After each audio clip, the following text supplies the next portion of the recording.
Halo semuanya, kembali lagi bersama gue Anbia. Di video kali ini gue akan membahas sesuatu hal yang menurut gue sangat menarik.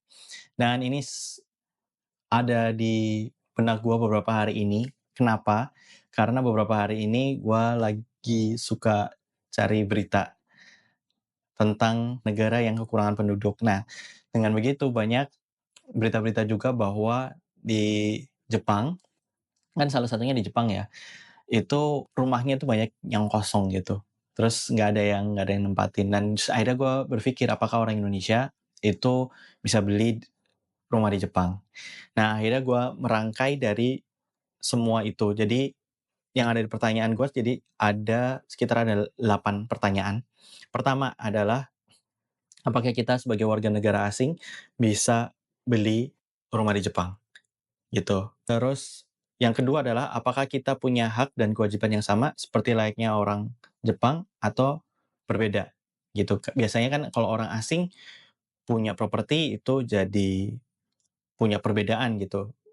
Punya karena kita bukan warga negara mereka, jadi kita harus kasih effort lebih untuk itu. Nah, itu gua juga cari tahu. Terus habis gitu yang ketiga, apakah kita dengan beli rumah di Jepang, kita bisa dapat visa atau jadi PR, permanent resident. Permanent resident itu kita tetap punya paspor Indonesia, tapi kita punya hak yang sama dan kewajiban yang sama seperti halnya layaknya orang lokal atau orang Jepang. Yang keempat adalah harga rumah di Jepang dari berbagai kota yang gua cari tahu. Terus yang kelima adalah pembiayaan. Pembiayaannya gimana? Melalui perbankan, tunai, perbankan Indonesia, perbankan Jepang gitu. Terus yang keenam adalah sebagai investasi, apakah dia bisa disewakan atau tidak. Terus apakah kita sebagai warga negara asing itu punya eksklusivitas atau tidak gitu, ketika kita investasi di situ. Terus habis gitu ketika kita menjadi bukan warga negara, jika kita jadi tenaga kerja di Jepang, tinggal di Jepang, punya gaji di Jepang, dengan standar gaji di Jepang, apakah kita bisa beli rumah di Jepang? Gitu. Dan yang ke-8 adalah biaya hidup jika kita tinggal dan menetap di Jepang, gitu. Nah, kita jawab dari yang pertama sampai ke-8. Jadi jangan di-skip-skip, lihat aja, semoga ini menjadi informasi yang bermanfaat buat teman-teman. Dan kalau misalnya belum subscribe channel ini, jangan lupa subscribe. Jadi gue tungguin dulu untuk subscribe. 1, 2, dan 3. Oke, terima kasih. Jawaban yang pertama, apakah kita bisa membeli rumah di Jepang? Jawabannya bisa. Berbeda dengan di Indonesia, kalau di Indonesia, orang asing itu tidak pernah atau tidak akan pernah bisa untuk membeli rumah dengan atas nama dirinya atau jadi kepemilikannya dia. Meskipun dia sudah menikah dengan warga negara Indonesia. Mau dia jadi suami atau menjadi istri, itu tidak akan pernah bisa. Jadi kalau misalnya orang asing beli properti, itu pasti akan menjadi milik suami atau istrinya. Jadi pasti akan diatasnamakan dengan suami atau istrinya. Nah, lanjutnya, apakah kita ketika beli properti di Jepang punya hak dan kewajiban yang sama seperti orang Jepang? Yes, kita punya hak dan kewajiban yang sama seperti orang Jepang. Jadi kita bisa jadi kita sewakan dan sebagainya, gitu. Nah, untuk kita sewakan nanti akan gue bahas di belakang. Jadi nih, stay tune. Jadi mulai punya hak dan kewajiban yang sama, mulai pajak dan sebagainya, jadi pajak bangunannya kita juga harus bayar. Nah, pertanyaan yang ketiga yang gue akan jawab adalah apakah dengan beli properti di Jepang, terus kita otomatis menjadi punya visa tinggal di Jepang? Jawabannya enggak. Tidak bisa. Jadi kita cuman boleh pulang pergi aja gitu, sesuai dengan izin visanya deh. Gitu, kalau kita sebagai orang yang tinggal di Indonesia, ya berarti kalau nggak punya izin kerja di Jepang, ya berarti kita cuman boleh layaknya orang liburan aja. Jadi rumah di sana seperti apa ya? Kayak siapa ya? Rampun Jabi atau Abu Rizal Bakri yang pergi ke rumahnya ketika lagi liburan aja yang di Amerika itu. Seperti itu. Jadi yang membedakan adalah kita tidak perlu hotel ketika kita berpergian ke Jepang atau lagi liburan di Jepang. Nah, kalau kita misalnya punya visa kerja, apakah kita bisa tinggal selamanya di Jepang? Iya, kalau kita punya visa kerja atau udah jadi PR ya kita akan bisa tinggal selamanya. Cuman setahu gue kalau misalnya kita punya PR itu kita harus tinggal di Jepang selama 2 sampai 3 tahun tanpa boleh pulang kalau nggak salah ya. Atau kita udah kerja di sana dan cukup lama baru kita boleh apply jadi permanent resident. Jadi kita dengan punya properti tidak serta-merta kita bisa mendapatkan visa tinggal di Jepang. Gitu. Nah, jawab pertanyaan yang keempat adalah harga rumah di Jepang. Bervariasi di setiap kota. Untuk di Tokyo, itu harganya sekitar 42 juta yen atau sekitar 4 miliar rupiah. Sedangkan di kota lainnya seperti di Osaka, itu sekitar 24 juta yen atau 2,3 M. Nah, ini yang rada menarik nih. Kan itu kalau Jepang itu ada pulau utama, pulau Hondo, dan Hokkaido itu yang di utara, yang dingin gitu. Kalau kalian pengen lihat Hokkaido itu seperti apa, kalian bisa nonton series Netflix yang First Love. Itu pulau Hokkaido itu. Jadi di Hokkaido itu ada 2 kota yang cukup bukan besar ya, tapi cukup terdengar yaitu Sapporo sama Otaru. Nah, Sapporo itu kayak ibu kota provinsi ya. Ya, ibu kota untuk pulau di situ gitu. Kota besar yang ada di Hokkaido itu Sapporo. Itu harganya sekitar 89 juta yen, yaitu sekitar antara 8 sampai 9 miliar rupiah. Kenapa harganya bisa mahal? Karena rumah di sana setelah gua cari tahu, rumahnya itu luasnya gede-gede dan harga itu berbeda dengan harga 42 juta yen yang ada di Tokyo. Kalau di Tokyo itu rumahnya seperti rumah-rumah yang townhouse yang ada di Jagakarsa gitu, 4M tapi luasnya cuma 100 meteran gitu. Kalau di Sapporo itu 89 juta yen, tapi tanahnya tuh gede-gede jadi kayak rumahnya Suneo gitu. Gede banget gitu. Rumahnya rumah-rumah yang gede gitu. Nah, ada juga di Otaru. Nah, Otaru itu harganya bervariasi. Ada mulai dari 1 juta sampai dengan bervariasi 10 juta. Yang 1 juta yen itu sekitar 100 juta berarti kan.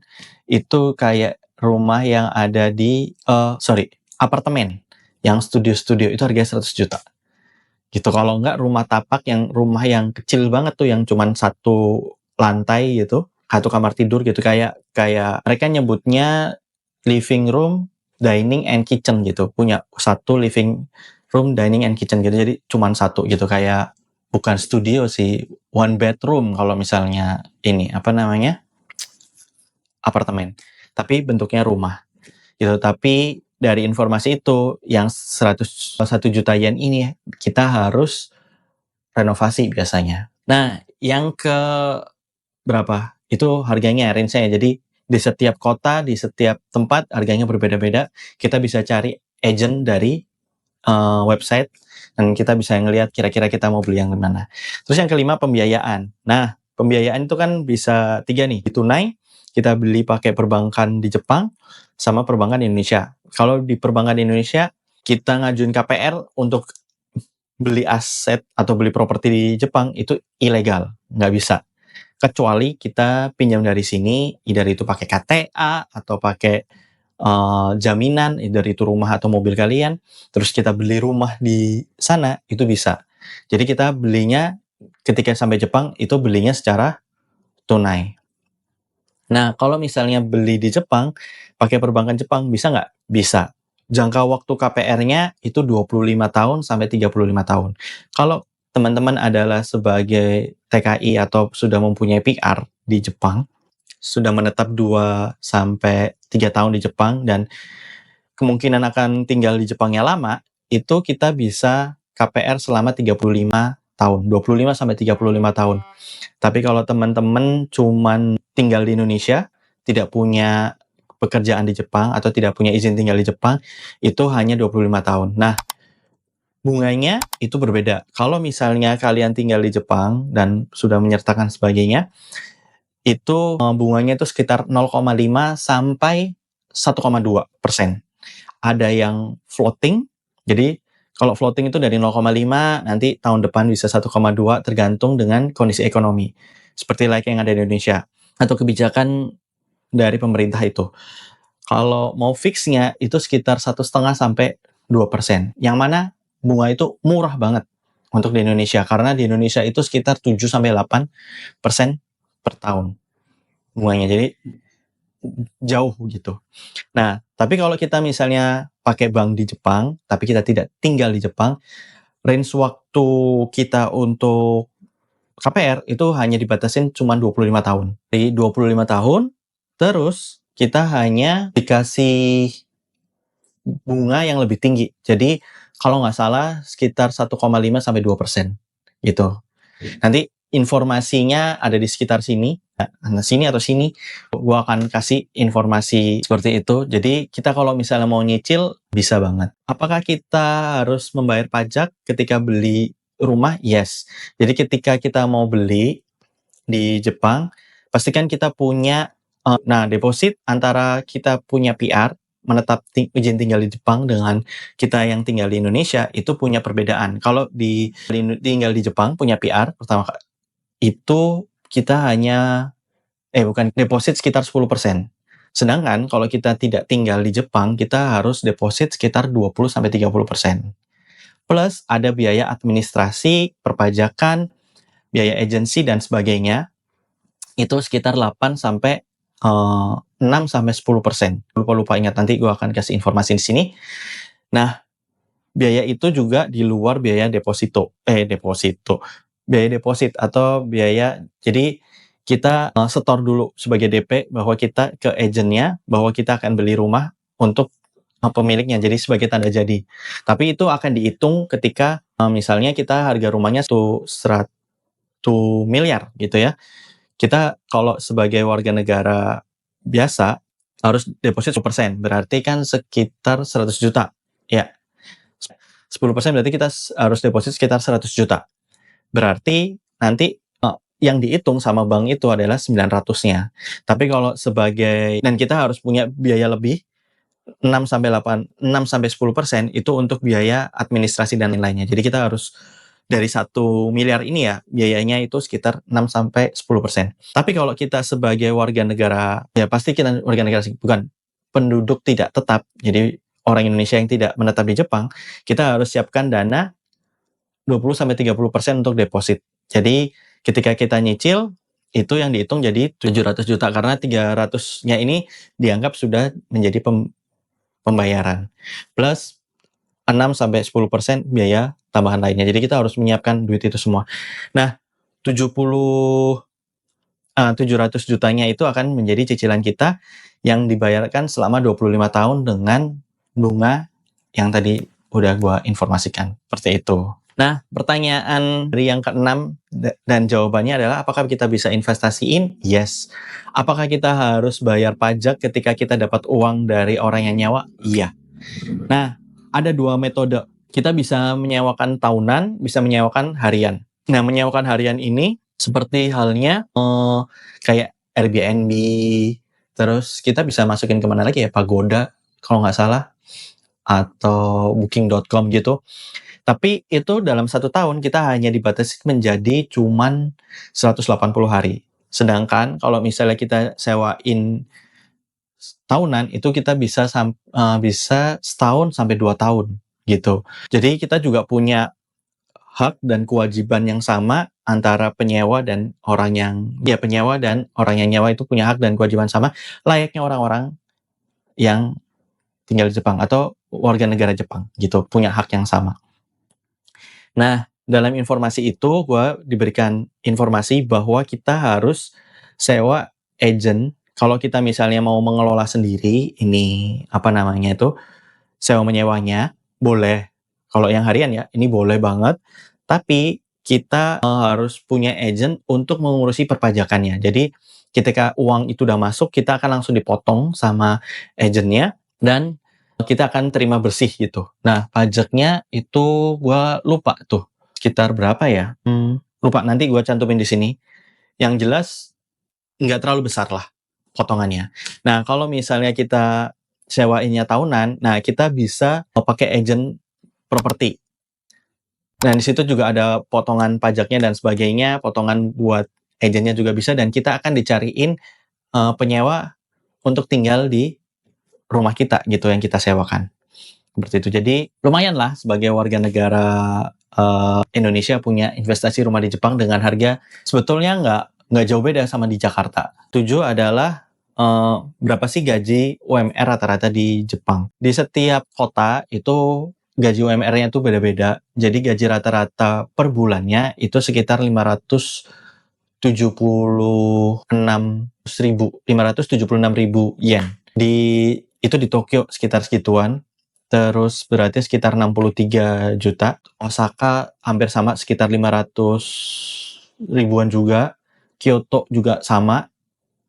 Cuman beda berapa puluh ribu di antara kota. Di Sapporo juga sama, hampir segitu. Dan yang berbeda cuma di Otaru, yaitu sekitar 400 ribuan. Oke lah gitu. Kalau dirupiahkan berarti kan sekitar ya 60-an juta.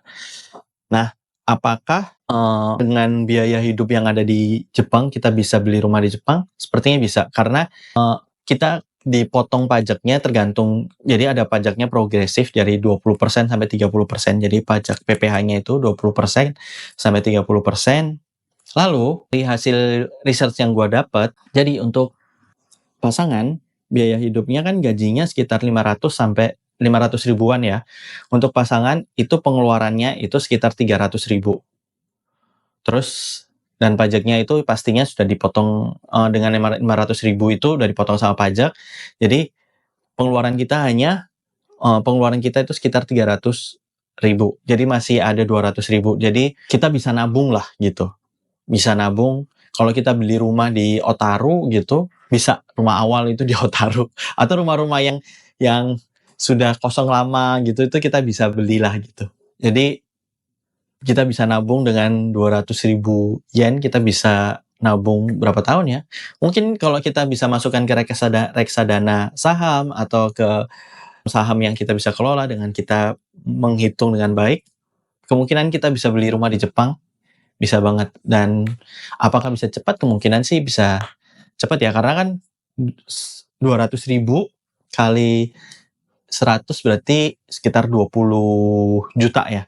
Kita dapat 20 juta dibelikan ke saham di Indonesia, itu pasti dengan asumsi perkembangan sahamnya itu sekitar 8% per tahun, itu lumayan banget. Apalagi kita nabungnya 20 juta per bulan. Jadi asal lifestyle-nya kita jaga gitu. Buat teman-teman yang punya impian untuk beli rumah di Jepang, wah kalian bisa banget. Tapi ada biaya-biaya pajak per tahunnya. Kalau misalnya itu rumah kalian beli, otomatis itu rumah jadi liabilitas, tidak jadi investasi. Kalau misalnya rumah itu sewakan, berarti itu akan jadi income tambahan buat teman-teman gitu. Semoga informasi ini bermanfaat buat teman-teman dan bisa punya impian untuk nggak hanya beli rumah di Indonesia aja, karena kasihan buat teman-teman yang di Indonesia yang belum punya rumah, terus kalian beli rumah, kalian punya uang lebih, terus kalian beli rumah, terus kalian sewa-sewakan, kayaknya kasihan deh teman-teman di Indonesia, sedangkan harga rumah semakin lama semakin membumbung tinggi, dan teman-teman atau saudara-saudara kita yang di sini itu jadi nggak bisa beli rumah karena rumahnya tuh habis karena kita sewa-sewain gitu. Jadi ya mendingan kita beli rumah di negara yang penduduknya udah hampir punah gitu, udah berkurang. Toh kita juga bisa mendapatkan income misalnya dari teman-teman yang sedang lagi belajar di Jepang, atau teman-teman buruh pabrik, atau macam-macam, atau yang lagi liburan, who knows gitu. Oke, kalau kalian suka dengan video ini jangan lupa like, komen, dan share ke teman-teman kalian. Siapa tahu dengan adanya video ini teman-teman yang lain bisa mempunyai harapan atau keinginan yang sama dan tidak tidak menghabiskan jatah-jatah rumah yang ada, rumah subsidi kalian beliin, kasihan gitu ya, kayak gitu. Dan jangan lupa subscribe channel ini, kalau misalnya kalian mau nyawer gua boleh, ada di kolom deskripsi. Kalau mau beli ini, deodorant lotion juga ada di Shopee dan ada di kolom deskripsi. Sampai ketemu di video-video selanjutnya. Bye-bye.